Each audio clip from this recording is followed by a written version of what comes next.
You watching Uptown Demons, Children of the Corn story. Sit back and relax.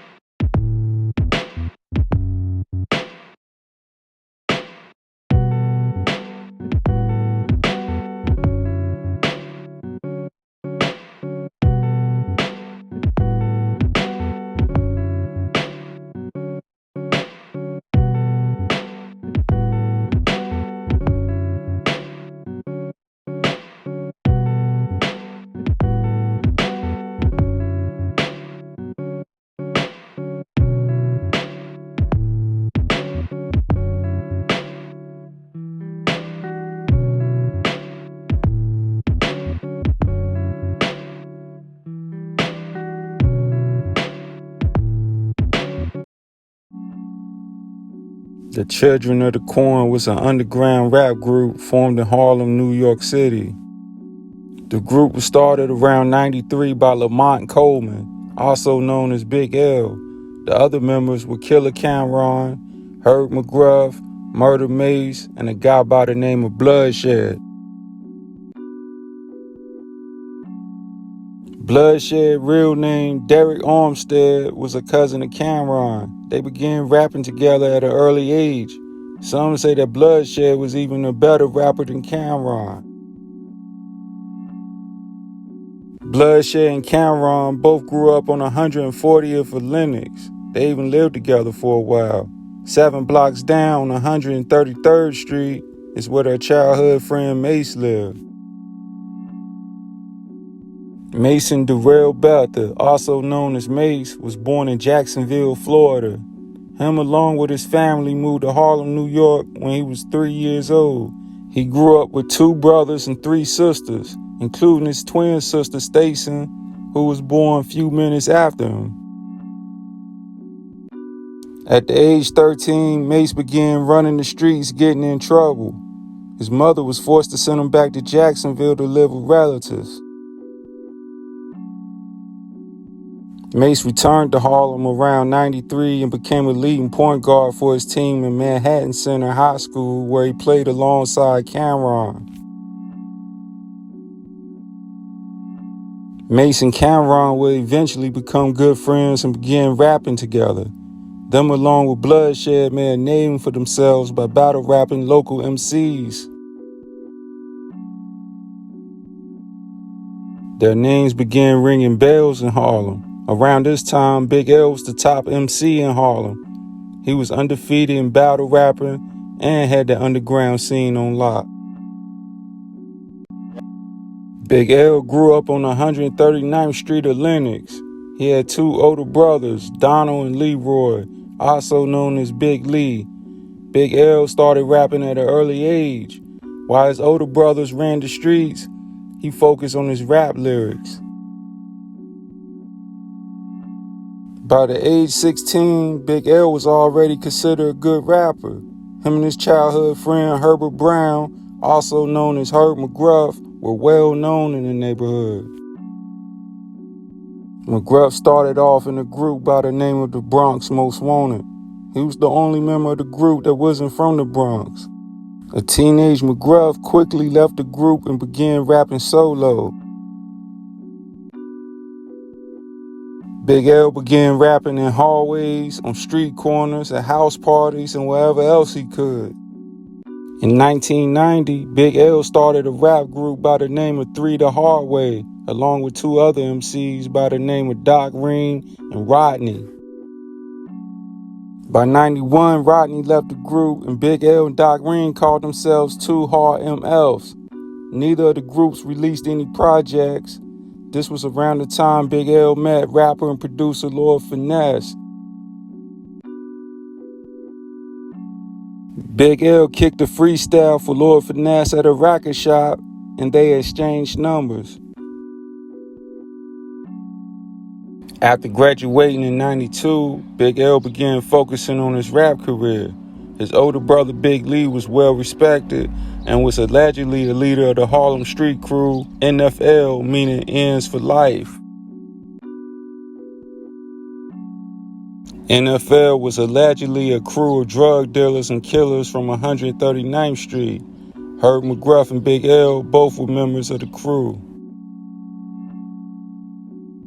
Around this time, Mace, Cameron, and Bloodshed were all running the streets dealing drugs. Cameron was allegedly being supplied by future Rockefeller CEO Dame Dash at the time. Big L and Herb Mcgruff pushed the other three to take rap serious. Cameron and Mace both still had plans of going to the NBA. Rap was only a hobby to them at the time. Dame Dash temporarily became the manager of COC, and even Duke the God served as the road manager. The group began freestyling and recording music together.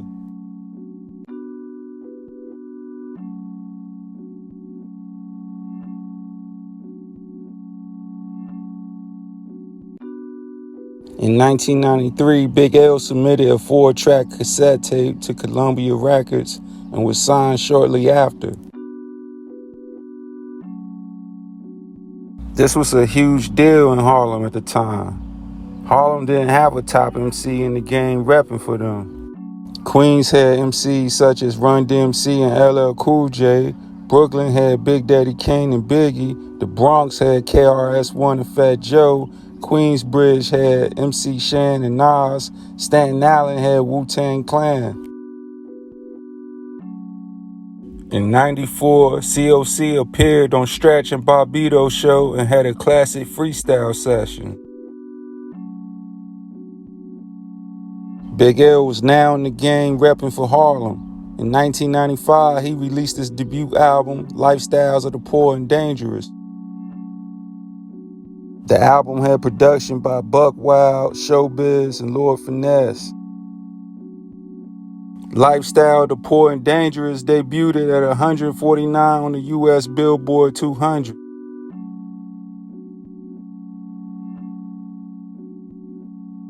In the mid-90s, rappers from all over New York came to Harlem to rap battle.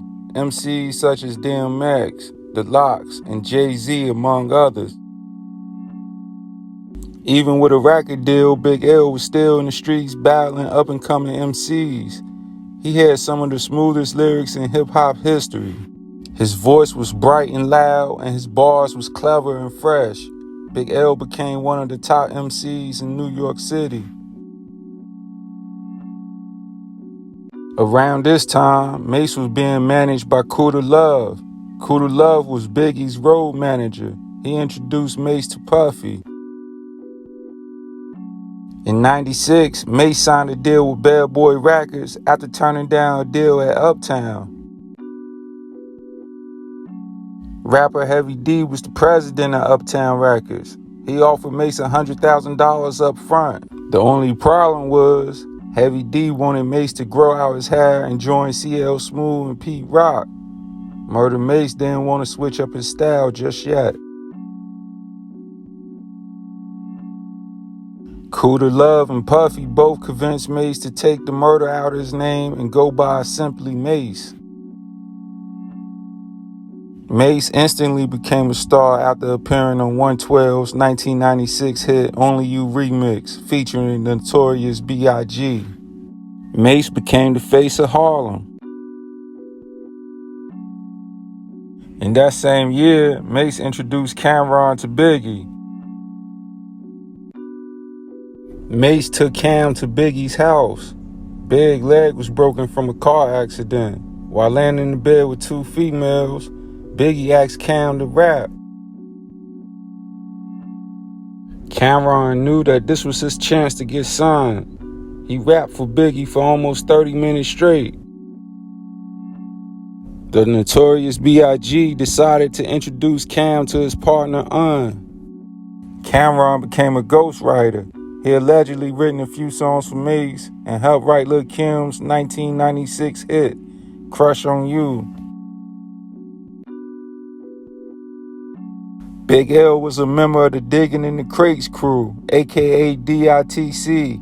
Other members were OC, Fat Joe, Buck Wild, Showbiz and AG, DJ OG, and Lord Finesse.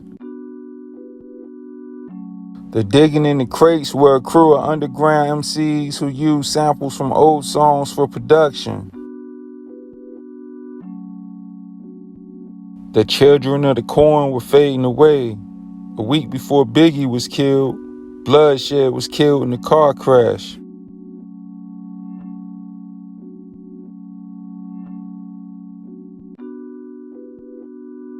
The other members of the group were deeply hurt and decided not to go on with COC.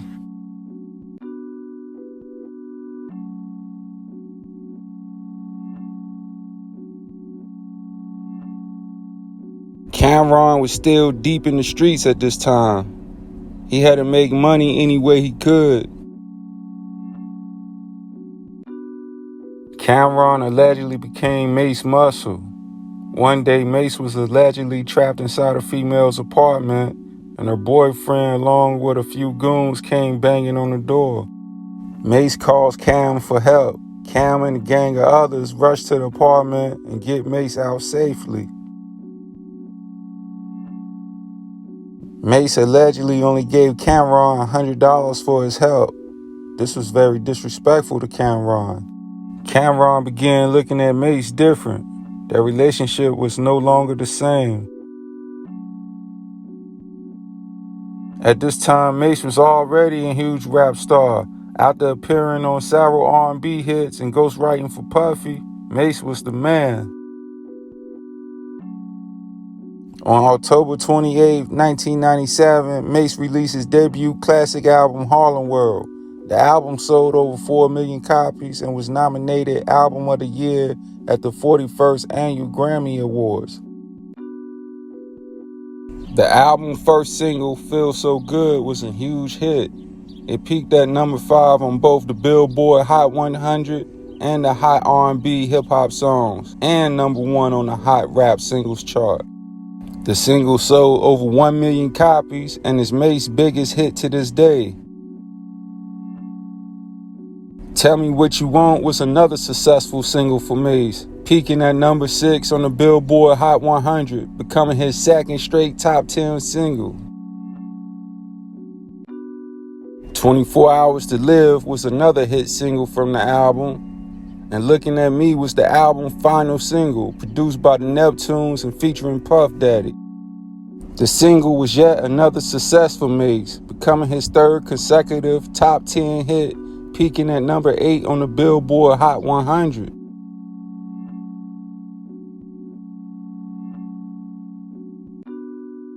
In '97, Mase went on a No Way Out world tour along with Foxy Brown, Jay-Z, Busta Rhymes, The Lox, Little C's, Lil' Kim, Usher, Black Rob, DJ Capri, and Puffy. This was one of the biggest and greatest tours in rap history. After the death of the Notorious B.I.G., Mase became the face of Bad Boy. He went on to start his own record label by the name of All Out under So Def and signed a group by the name of Harlem World, which included his twin sister Stacey, Blinky Blink, Cardan, Huddy, Mino, Sugar J, and Loon. Big L began working on his second album, The Big Picture. He allegedly still had one foot in the streets. In 1998, he started his own independent record label by the name of Flamboyant Entertainment. After being dropped from Columbia in '96, Big L later worked out a deal with Priority, Universal, and Rawkus Records. In '98, Big L released an underground banger by the name of Ebonics. The Source called it one of the top 5 independent singles of the year. In that same year, Digging in the Crates released their first single, Dignified Soldiers. Around this time, Cam'ron signed a deal with Entertainment and Epic. In the summer of '98, he released his debut album, Confessions of Fire. The album sold over 500,000 copies, but got bad reviews from critics. Cam'ron's lyrics on the album was considered gross and outrageous. Only true hip-hop fans understood what Cam was doing. At the time, a lot of MCs used outrageous lyrics in their rhymes to prove they was ill. Fellow COC member Mace was featured on 3 of the tracks on the album, including the single Horse and Carriage. After appearing in the 357 video, Cameron wanted Mace to appear in the Horse and Carriage video as well. Mace refused to be in the video because he wasn't being paid. This only caused more tension between Mace and Cam. In this same year, Mace and Jay-Z began feuding on wax. It allegedly all started over a female named Ariane. Ariane was allegedly Dame Dash's girlfriend at the time.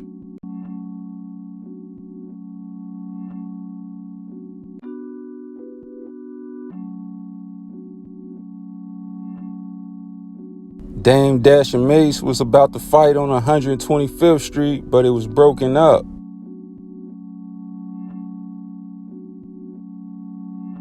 In June of '98, Mcgruff released his debut album, Destined to Be, on Uptown Universal Records. The album's first single, Before We Start, became a minor hit, charting on several Billboard charts. The album didn't sell many copies, but was considered a classic in Harlem.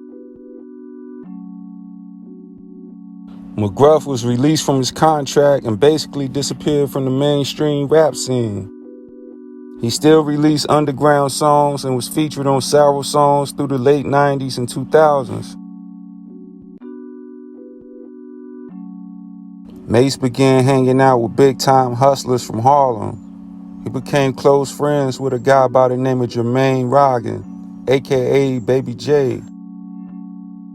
Baby J was loved and well respected in Harlem. He picked up where Rich Porter left off in the early 90s. He grew up in Lincoln Projects and started hustling at an early age. By the late 80s, Baby J and his crew were making a lot of money in Washington, D.C.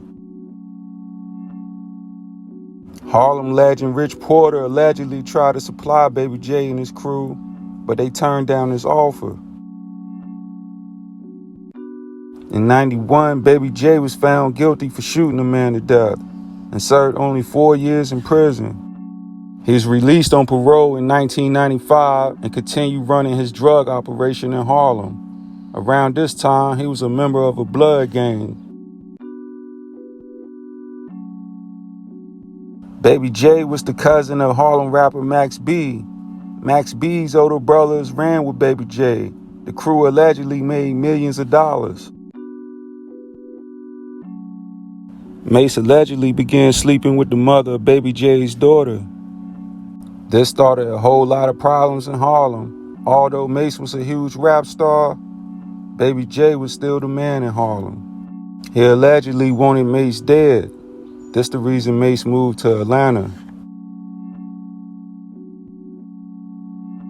1999 was a dark year in Harlem. After releasing the single Ebonics in '98, Big L's second album, The Big Picture, was highly participated. Dame Dash decided to sign Big L to Rockefeller in February of '99. Rockefeller worked out a deal to sign Big L, Mcgruff, C-Town, and Jay-Z as a group by the name of the Wolf Pack. That Brooklyn and Harlem collaboration would have been magical, but unfortunately, Big L was shot and killed a week later in his own neighborhood in Harlem.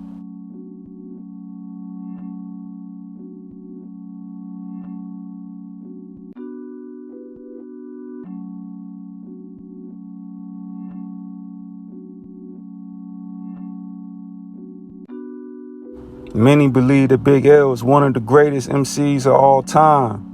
His album, The Big Picture, wasn't released until August of 2000 on Raucous Records.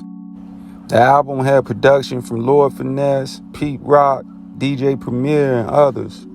Big L didn't have a chance to complete the album, but it still went gold and was still considered a classic by many hip-hop fans. In April '99, Mace announced his retirement in an interview with Funkmaster Flex on Hot 97. Mace decided to change his life around and follow Christ. Meanwhile, Baby J still allegedly wanted Mace dead. Around this time, Mace was being protected by a guy named Wardell Strong, also known as Pop Lottie. Pop Lottie was allegedly a hustler / stick-up kid from Harlem. He was known to be wild and had a reputation for busting his gun. Pop Lottie was well respected in Harlem as well.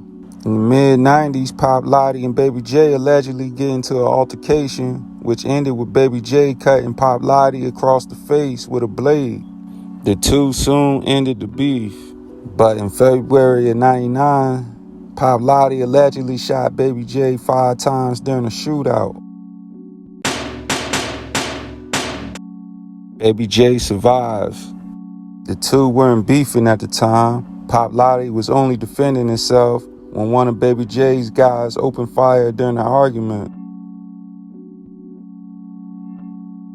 March of that year, Harlem World released their debut album, The Movement.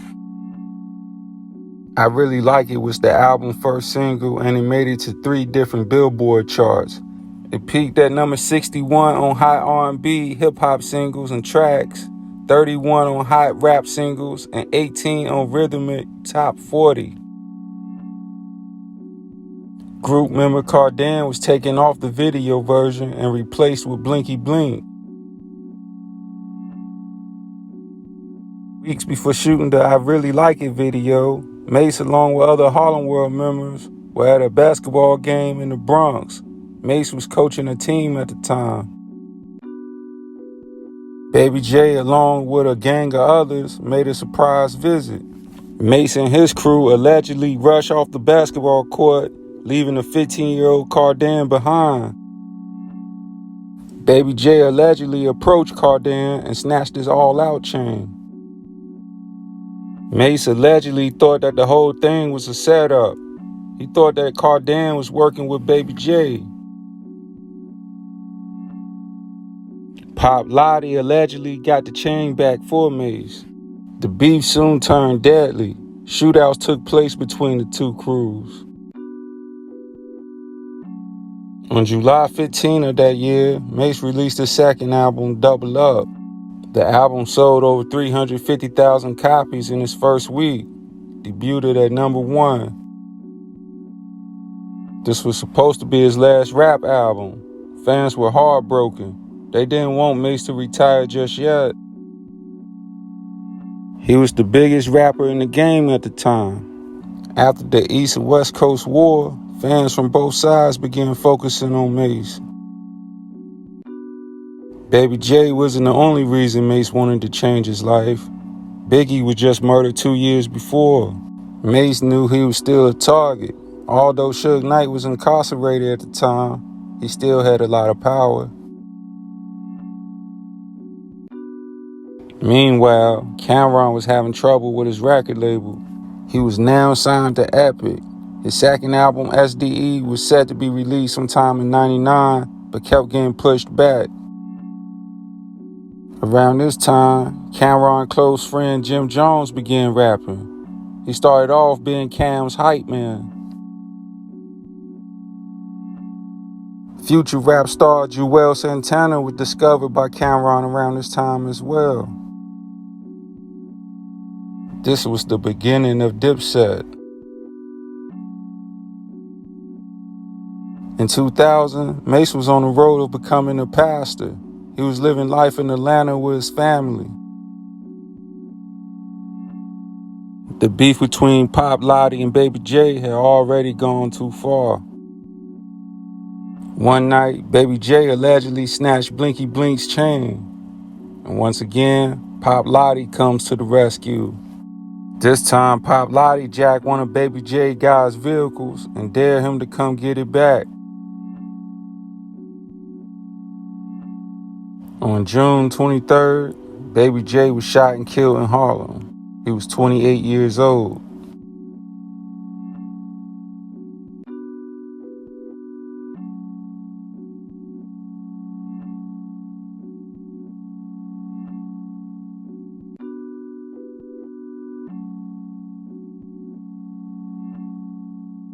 In September 2000, Cam'ron finally released his second album, SDE. It debuted and peaked at number 14 and sold over 73,000 copies in its first week. Some Cam'ron fans call it his best work, and it's also considered a classic by some hip-hop fans. The album peaked at number 14 on the U.S. Billboard 200 and number 2 on the U.S. top R&B and hip-hop albums. Cam'ron was now looked at as a true MC. More hip-hop fans began taking him serious. In 2001, Cam'ron signed a deal with Rockefeller Records after demanding a release from Sony and Epic.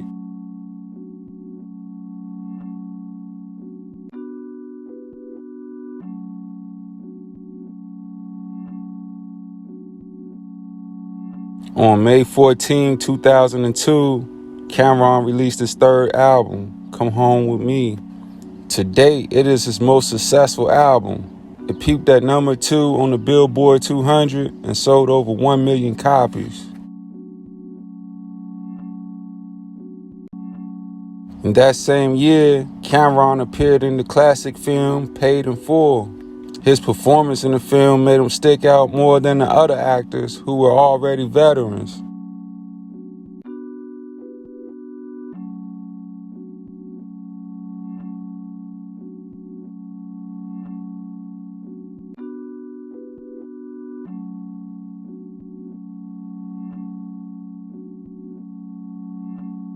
Mace took Pop Lottie to Atlanta to stay with him for a while.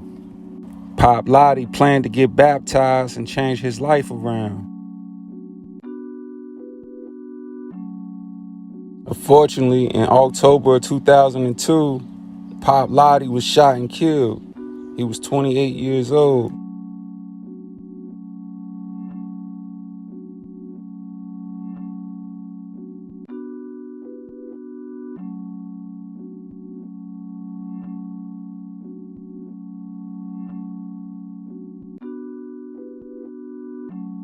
The Children of the Corn had the potential to be one of the greatest hip-hop groups in history.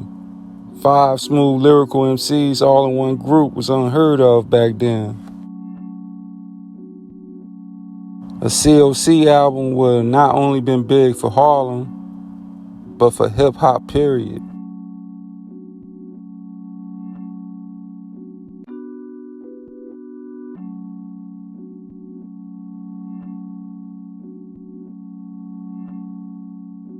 Well, thank you all for watching. See you next time. Peace out.